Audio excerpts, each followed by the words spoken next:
आज हम तमाम, जिसमें शौकत जावेद साहब जो कि आरसपुरा के लोकल हैं, और मेरे साथ बशीर नून साहब हैं, जुल्करनैन चौधरी जी हैं, अरफाज डैंग साहब हैं, सीनियर एडवोकेट अनवर चौधरी साहब और सुप्रिया सिंह चौहान एडवोकेट, हम लोग वार्ड नंबर 13 आरसपुरा में आज आए हुए हैं।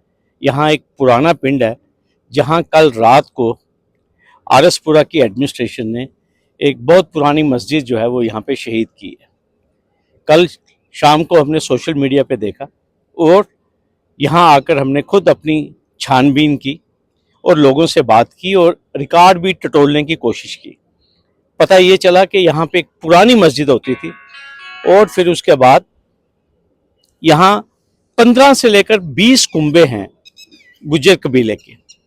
उन लोगों ने साल 2018 में बाकायदा एडमिनिस्ट्रेटर आरसपुरा से इजाज़त लेकर यहाँ पे मस्जिद का काम शुरू किया और उसमें ये शराइत थी कि 6 महीने के अंदर वो मस्जिद का काम जो है वो तामीर मुकम्मल होगी, क्योंकि गरीब गुरबा लोग हैं, पैसे नहीं बन सके। पहले दीवारें चढ़ी, फिर उसके बाद इन लोगों ने वहाँ टेंट लगाकर वो मस्जिद में नमाज अदा करते थे।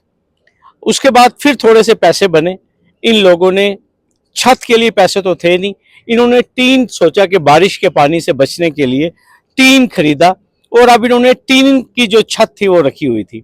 अब जो ही इन्होंने टीन लगाई तो एडमिनिस्ट्रेशन जो थी, यहाँ कुछ लोकल अनासर जो कि अमन के दुश्मन हैं, उनके कहने के ऊपर एडमिनिस्ट्रेशन ने इनके ऊपर दबाव डालना शुरू किया और अल्टीमेटली कल रात को एक बहुत बड़ा लश्कर जो है वो आरसपुरा की इंतजामिया लेकर आई और मस्जिद को शहीद किया और मस्जिद के ऊपर जो टीन लगी थी उसको गिरा दिया।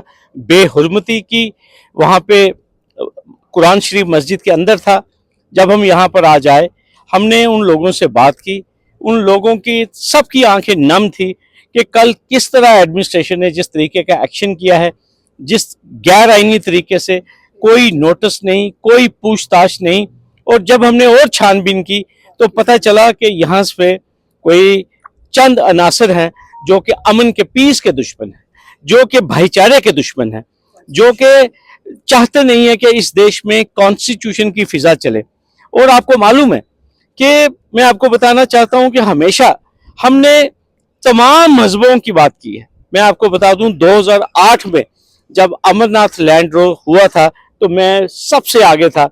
मैंने उस टाइम भी कहा था कि अगर मेरे हिंदू भाइयों की आस्था की बात है तो हमें अपने हिंदू भाइयों के साथ चलना चाहिए, साथ देना चाहिए। मैं अपने हिंदू भाइयों से गुजारिश करूंगा कि राइट टू प्रोफेस रिलीजन जो है ये हमारा फंडामेंटल राइट है।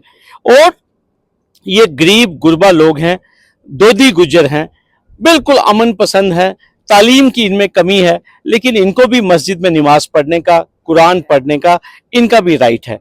लेकिन जिस तरीके से आरसपुरा की एडमिनिस्ट्रेशन ने कानून को बालाए ताक रखते हुए जो एक्शन किया है, हम इसको कंडेम करते हैं। अगर कोई एक्शन लेना था, अभी सुप्रीम कोर्ट की हिदायत आई है, जो यूपी वाली जो बुलडोजर वाला केस है, सुप्रीम कोर्ट ने प्रताड़ा है कि इस किस्म के गैर आईनी काम नहीं चलेंगे। आपको मिनिमम 15 दिन का नोटिस भी देना है और फिर उसके बाद उन लोगों को अदालत में जाने का भी मौका देना है। लेकिन ऐसा कुछ नहीं किया आरसपुरा की एडमिनिस्ट्रेशन ने। मेरी गुजारिश है कि ये औकाफ की जमीन थी, ये कोई स्टेट लैंड नहीं थी, कोई फॉरेस्ट लैंड नहीं थी, कोई काचराई नहीं थी। लेकिन जिस तरीके से एडमिनिस्ट्रेशन ने कुछ शरारती अनासर के कहने के ऊपर, ये बात कहने के ऊपर कि यहाँ लॉ एंड ऑर्डर की प्रॉब्लम है, एक वक्फ लैंड जिसके ऊपर बाकायदा परमिशन है मस्जिद बनाने की, मस्जिद बन चुकी है, तो किसी के दबाव में आकर जिस तरीके से आरसपुरे की एडमिनिस्ट्रेशन ने काम किया है, ये गैर आईनी है। इंशाल्लाह हम लोग कोर्ट का दरवाजा भी खटखटाएंगे। और मैं एक चीज और कहना चाहता हूं आरसपुरा की एडमिनिस्ट्रेशन को कि सुप्रीम कोर्ट ने कहा है कि जो लोग गैर आईनी तौर पे डेमोलिशन करेंगे वो अपने पैसे से, अपनी तनख्वाह में से रिट्रीव करेंगे। और मैं आपसे गुजारिश करता हूं आरसपुरा की एडमिनिस्ट्रेशन से, जिस तरीके से आपने मस्जिद को शहीद किया है, इसको रीबिल्ड कीजिए, इसको रिस्टोर कीजिए। और अगर आपने ऐसा नहीं किया, फिर आपसे हम अदालत आलिया में मुलाकात करेंगे। आप सबका बहुत बहुत शुक्रिया।